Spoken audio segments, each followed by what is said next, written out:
गोटे सत घटना कहूँ मो भाई दी सांग बसिकी मद पिउथिले आ मद पी सारा पर निशा होगला तापर से भितर छोट छोट कथारू जुक्तियुक्त आरंभ होला आ से छोट कथारू जड़े जन को जीवन मारिदेला एथिरू तमाने कौन शिक्षा पाइल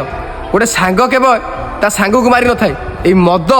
ता सांग को मारिदेला ताले तमाने भाव ये मद पीकी केते छुआ बर्बाद होउचंदी केते संसार उजुड़ी जाउची केते माँ ठारू केते पुओ पळौची आ केते सांग साथी अलगा होइचंदी ताले ता परे भी तमाने मद को पिउच तमाने मनीष नुह जदि मनीष होइकी जन्म होइच ना ताले जीवन में किसी भल काम कर मद पीकी निज लाइफ की बर्बाद करनी कहीं ना गोटे माँ तुमको जन्म देइछि मद पीकी बर्बाद होगा नुह मो भाई ए दुनिया रे किसी भल काम करी तुम माँ बापा ना रखापी आ तमाने मद पीकी निज माँ बापार ना बदनाम कर दौच छी तुम मनीष पणिया ठीक।